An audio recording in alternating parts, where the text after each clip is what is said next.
Well, welcome. I am honored to have Gabrielle Meyer with me today. Author Gabrielle Meyer. Sorry, I forget to add author before everybody's names, but That's fine.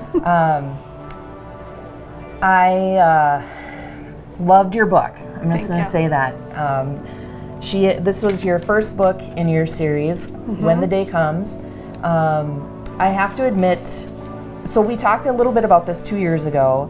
It was kind of going to be released in several months. Yes. And I can't remember if you talked about the plot line and anything, but I have to admit, I wasn't sure if I was going to be able to wrap my brain around this because I'm not into the fantasy, and so before I just make a muddle of all this, explain what this is. Okay. So the book is called When the Day Comes. It's the first book in the Timeless series, and it's about a young woman who was born with a gift. She lives in 1774 Colonial Williamsburg. When she goes to sleep there, she wakes up in 1914 New York City. When she goes to sleep in New York, she's back in Williamsburg, and no time passes while she's gone. And on her 21st birthday, she has to choose which of those lives to keep and which to forfeit. So it's technically a historical novel, but it has a little bit of fantasy to it, and that's why a lot of people are kind of like, oh, I don't like fantasy, but it doesn't really read like a fantasy novel. It reads like a historical novel times two. It was awesome. I mean, I was hooked within the first couple pages and easily wrapped my brain around it, and I was so invested. I really, it was one of those that I couldn't put down. So, well done. Thank you. And you made me cry. Oh. I don't know if I should say thank you or I'm sorry or right, and I don't mean that in a bad way. Like, I mean, it's just you're that invested, and when she has to choose her timeline, that's what it got me. And I don't like to cry, but this was a good cry, and it was like you're just rooting for her. Yeah. So it was wonderful. Thank you so much. So, with that being said, you have book 2 out. So tell us about that. Yep, so book 2 is about Libby's daughter, Maggie. And Maggie is born with 3 timelines. And I'm not going to say how or why, because that's a little bit of a spoiler for book 1. But Maggie lives in 1861, 1941, and 2001. And she's in Washington, D.C. in all 3 of those time periods. And again, on her 21st birthday, she has to choose which to keep and which to forfeit. And so I partially did that because of the spoiler in book 1, which I'm not talking about, but also because it kind of ups the stakes. So I wanted book 2 to be completely different than book 1. I wanted it to have the elements that we loved in book 1, the time crossing, the historical time periods. If you can call 2001 a historical time period. Well, that's a long time ago now. It is now for us who lived through it. Yeah. It doesn't feel that long ago. But I also I love the idea that those 3 time periods all fell on very similar years. So like my characters, the end year, so for the first book it's 4, so 1774 and 1914. Book 2, 1861, 1941, 2001. And in those particular years, they're very big years for American history. Some really big things happened. So I loved writing both books equally, and I think I've been hearing, while book 1 is hard to figure out how it's going to end, people are saying book 2 is even more difficult to figure out how it'll end.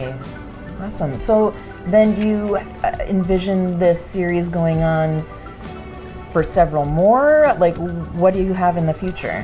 So book 3 releases in May 2024, and that I can't say who or so this is the hardest part about this series, is there's so many spoilers, but book 3 is about identical twin sisters who have this gift, and one of the time periods is 1692 during the Salem witch trials. So that was a really interesting time period to write about. So there is a plan for book 4. Not quite sure when it will release, and perhaps more after that. I do have a lot of ideas. These stories lend themselves to numerous story ideas. So yeah, we'll see where it goes.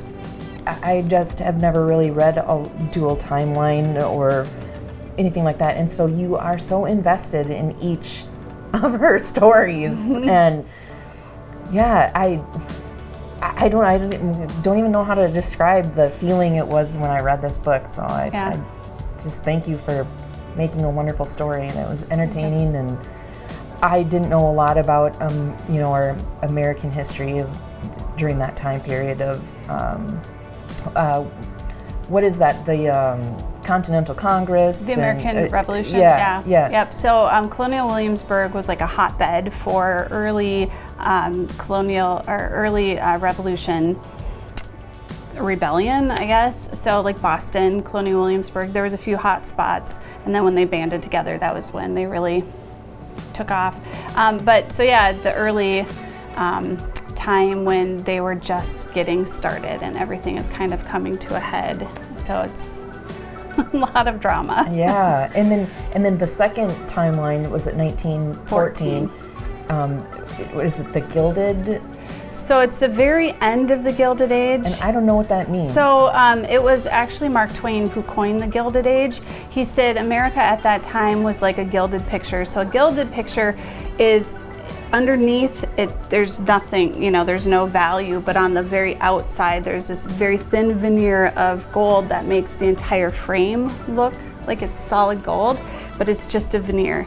And he said that because during, basically it was 1870s to the early 1900s, where we had a lot of immigration and we had a lot of social justice issues and we had a lot of reform that was going on. And so the majority of America was poor and struggling, but there was this very thin veneer of these very wealthy society people who made America look like it was all gold. And so that was one of the reasons why immigrants came to America, as they saw this gold. Everybody, the streets are paved in gold. And so it was really fun exploring 1914 in that particular book because Libby's mom, so she has two different parents.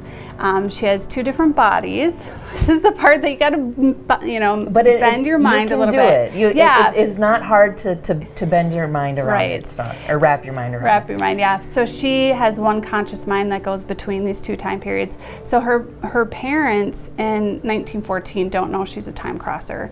She really struggles with her mother in 1914. I've had a lot of people tell me Mother Wells in 1914 is like the worst villain I've ever read. And unfortunately, she's inspired by a real woman who is Elva Vanderbilt Belmont. It's a tongue twister. And her daughter was Consuelo Vanderbilt. And she actually took Consuelo, brought her to Europe, and married her off to a duke. Because at that time period, if you were new money, you were not accepted into old money society. And the only way to get acceptance is if your daughter is a duchess. You can't be turned away from Mrs. Astor in this high society in New York. So they became what were called the Dollar Princesses. There was over 200 of them that were married to English aristocracy over the course of like 30 years. And millions of dollars went into the English economy because these women were bringing their inheritances with them. And so the reason I chose those two time periods is in 1774, we're trying to break free from English aristocracy. And in the late 1800s, early 1900s, they were trying to shove their children back into this hierarchy and this aristocracy. So those are the reasons why I chose to combine those two time periods, I thought. And then so can you talk about your settings then in the new one, the three? Yeah. In this moment. So 1861 set in Washington, D.C. during the early stages of the American Civil War. And then 1941, we have not yet entered World War II, but there's talk of World War II starting. And Maggie, who also lives in 2001, of course knows that World War II is going to happen soon.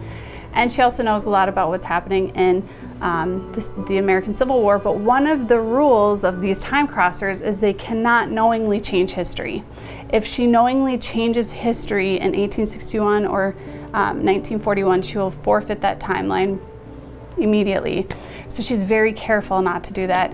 And she is also a healer, so she In 1861, she can't practice her medicine because it wouldn't have been acceptable for women at that time. But she knows the war is coming, so she's hoping she can at least be a nurse.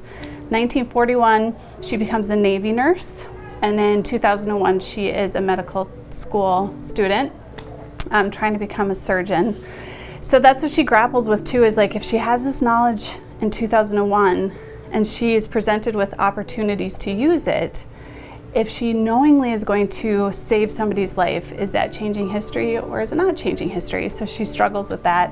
And then of course 2001 timeline, so it starts in April, ends in December, so we do go over September 11th. However, she doesn't know that that's coming. So a lot of readers have said it's really interesting to know the history and that she knew the history of the two, but as a reader, you're like, she doesn't know this history that I know that's coming. So it's this weird position as a reader that's enjoyable. How do you keep all this straight? I don't know.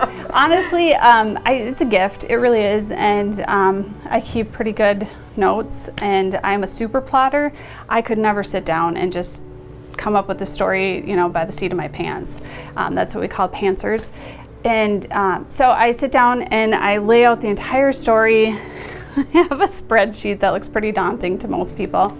And I lay it out scene by scene, and I just kind of adjust things. If there's a plot hole or there's an issue that I see before I write it, then I change it before I write it.